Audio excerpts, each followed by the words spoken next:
Welcome back to my channel, Quilter Chris. My name is Kristen and I'm so glad you're here. So thanks so much for joining me today. And I'm going to do the Designer Mystery Block of the Month. So this is block 3. It is by Lisa Bonjean. It is called Measure Twice, Cut Once. It's a star within a star. It uses these 4 fabrics here. And as of the making of this video, I have not cut out the finishing kit, but I have moved it outside the box, so progress, and I have the pattern. So it may be, if we're lucky, it may be that I am able to finish this and get it uploaded before or around the same time that this block is. So I am working on it. But for now, I am going to get this out, get it pressed and cut out, and then we will make the block together. Okay, so we have our fabric all cut out. Now we're going to put it together. It looks like we start with some half square triangles here with these 2, and then we're going to do some flying geese. Probably more than one set of flying geese. Okay. So I'm going to do these how I always do. Just pencil. Just draw a line. Well, we're going to do a couple of lines. So I found my special ruler. I don't use it all the time, but you line it up here. And from the middle to the outside is a 1/4 inch, so the whole thing is 1/2 inch. So then you just need one mark, and then these are kind of like dotted lines that show you the middle.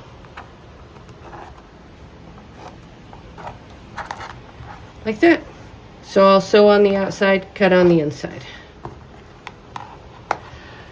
It is fair to say though, I haven't found a lot of tools that fit in here except my handy dandy pencil.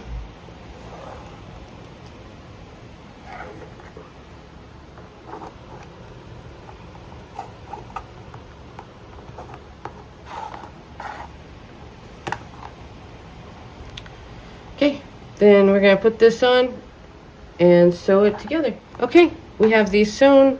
We're going to cut them down the middle. Give them a press and some starch.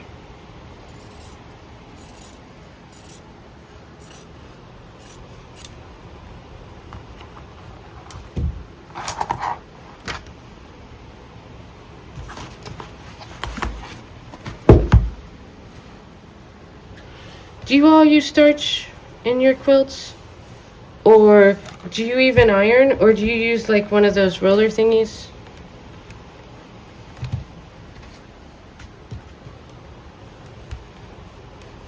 I don't even know because I'm mostly just hanging out in my sewing room. I haven't gone to any classes or retreats really that are in person. So I don't know how others do it, but I'd love to hear from you.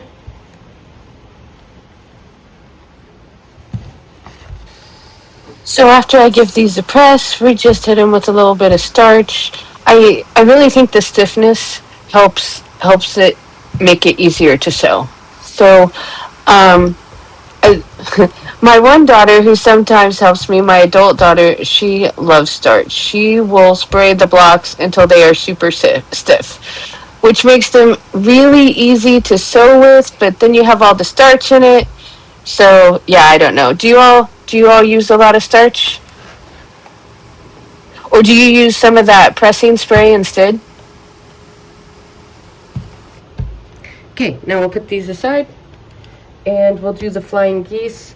We make 4. I'm going to hit them with the glue stick.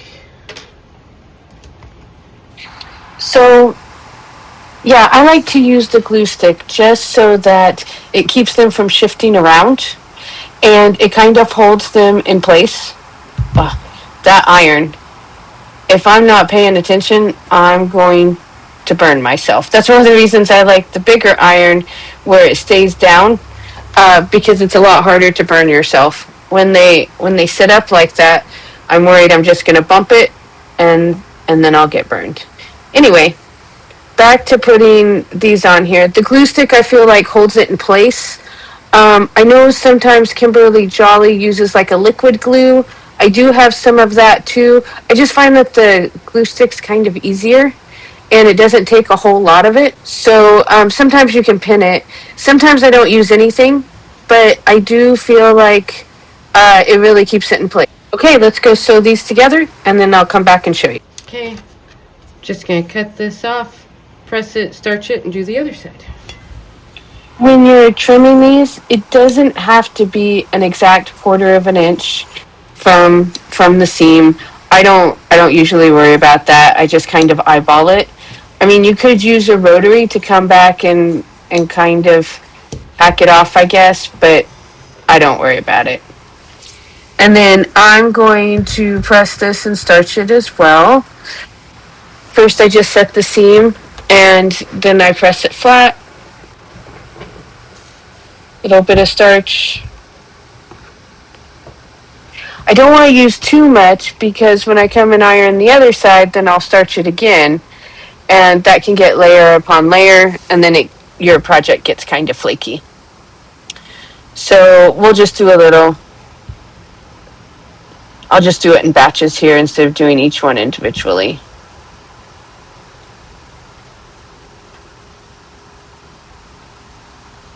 Then after I get these all done, then we'll do the other side and get it all sewn on. Ugh, I know why I gotta do that. I need to pay better attention so it keeps it flat.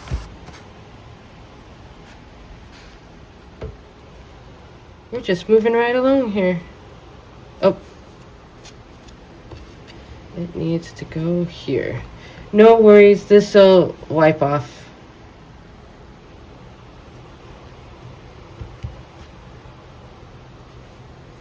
I just got too excited. Okay, so just going to again use a little bit of the glue stick so I can do the other side of this flying geese. And after I get these all done, then I will go and sew them together, and then we'll finish pressing them and with a little starch and everything, and they'll look really pretty. I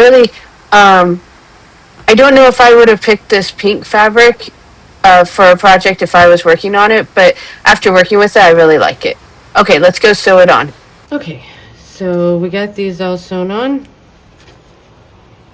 Again, we're going to cut the corner off, press, starch, and then we'll set these aside. Because this is only one block, there's only 4 of them, so this part just takes us a minute. Although I will say this block does seem to be a little more complicated than the other blocks, and it takes us a little bit longer. So, but this part isn't too hard. We'll just give it a press and some starch, and it'll be all good.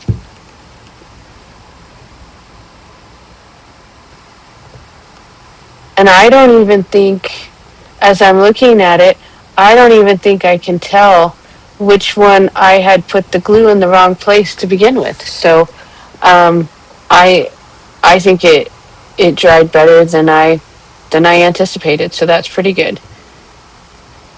Okay, we got them all pressed. So now let's go ahead. I usually like to line them up, and then we'll spray some starch on them. And then give them another press. That helps them be all flat. With our pretty pink fabric.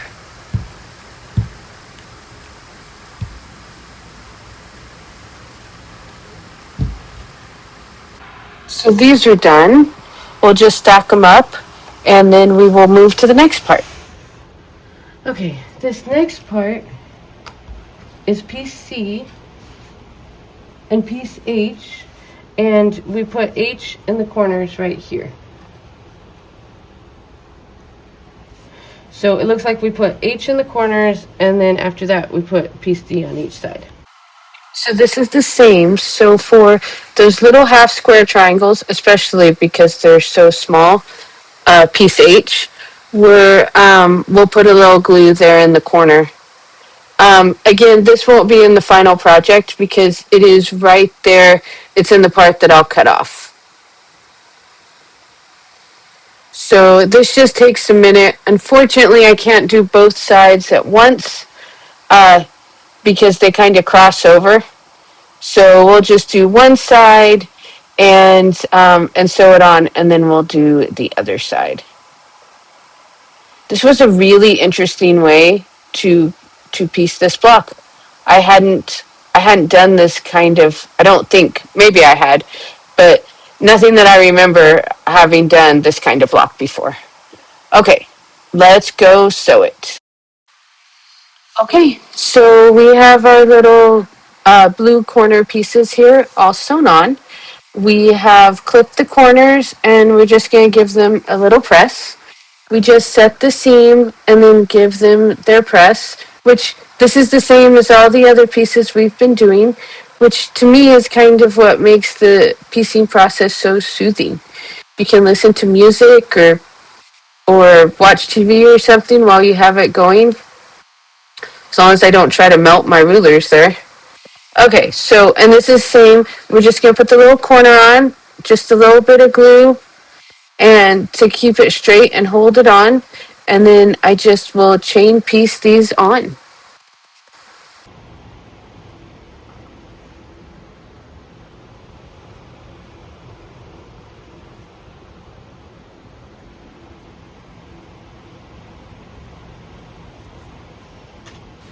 Okay, so we're getting these corners all done, and let's go sew them. So we'll sew them on, and then I'll come back and show you. Okay, back to ironing and starching. Okay, so these feel really little. So when you're pressing them, just be careful because sometimes I know that I get the corners sometimes bent under my iron because I'm trying to go quickly and then I mess up. Never fails. When you're trying to go fast, that's when you always mess up, right?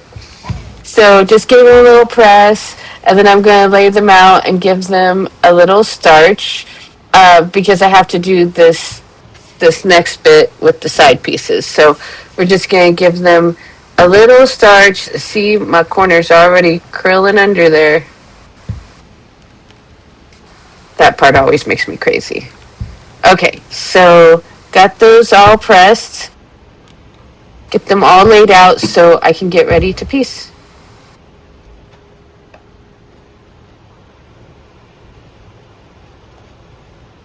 Okay, and then D just goes on these sides.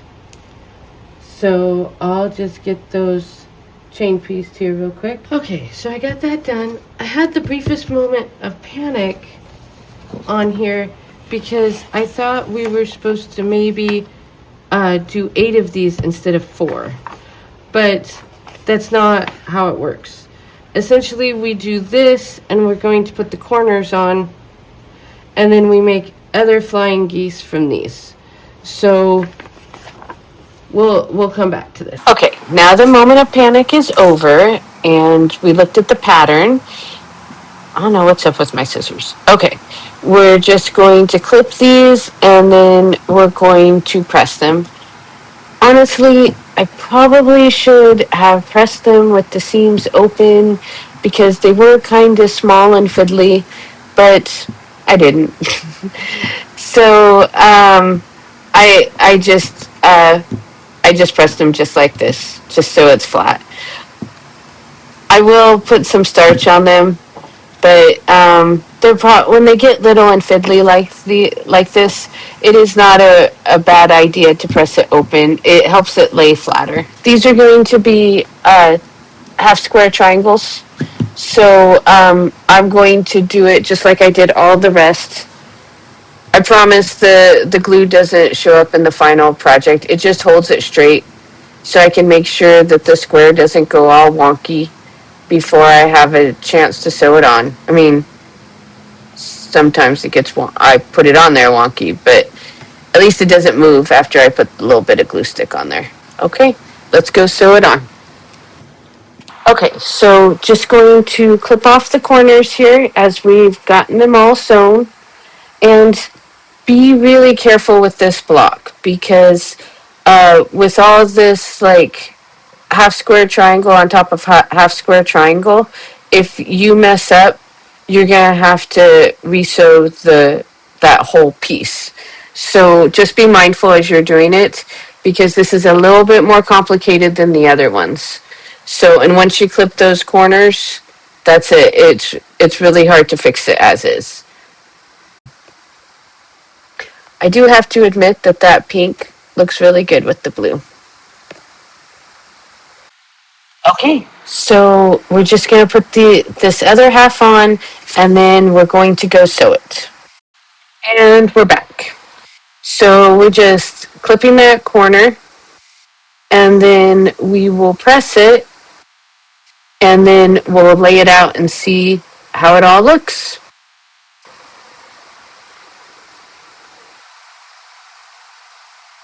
So this is a better size for me. I feel like it's not so fiddly now that we don't have it so tiny.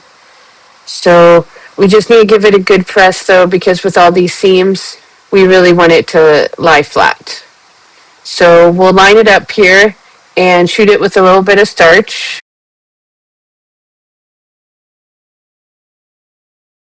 And then I really want to lay it out and see how it's going to look. So I think we will do that next.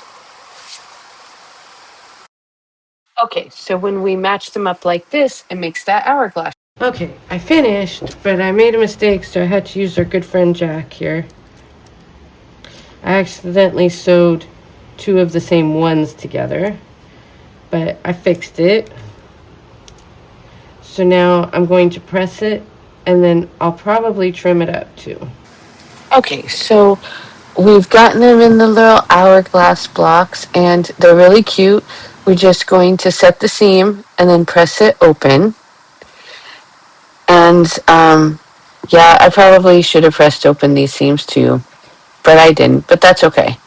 So we're going to press these open, and then we're going to trim them up to make sure that they're all even, because with all these seams in here, uh, it's easy for them to get off, because once you're off just a little bit and you multiply that by 4 or 5 seams, then you're off by a lot.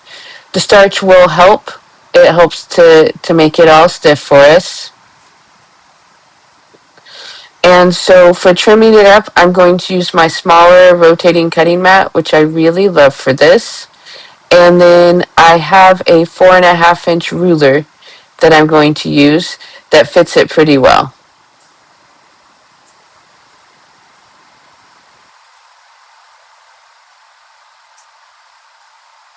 And then between the rotating cutting mat and then the ruler, I get pretty quick at this. So this next part is we're going to make these little flying geese. And again, remember with these smaller pieces, they can be kind of fiddly. So we're going to go ahead and put this together. Let me just count out the 4. And then put the little blue squares on, also with the handy dandy glue stick. Okay, we're almost done here. We're just, so I sewed on the flying geese, the 1/2, and trimmed them up. And then we're going to press them. Okay, so we've gotten them pressed, and now we're going to do just the other half of the flying geese, what we've been doing the whole time. So I'll do that corner and then get them all sewn on. And then here, this is the very top and the bottom. So I put those corners on. Those will be the corners of the block. And now I'm just getting those all pressed. And then I will also trim them up so they're also just like perfect when we're ready to put them on the block here. So that gets trimmed up. I didn't mess up too bad, so just a little trimming. But I think they look pretty good.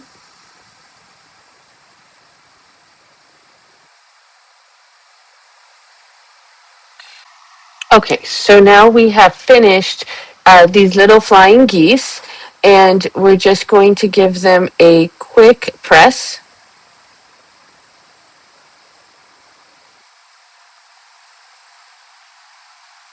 Don't you wish when well, I wish when I'm doing this and I have this on the fast forward speed, man, I wish I sewed that fast in real life. Okay, so we have this center square all done, and we're just giving it a good press and starch. And then these are the little side squares. You'll see how they go in a second, because I'll show you, like I'll do like a little mock-up here. After I do some trimming, because again, I didn't press those seams open and they were fiddly and they were off a little. But after we get them all trimmed, then they'll be totally fine.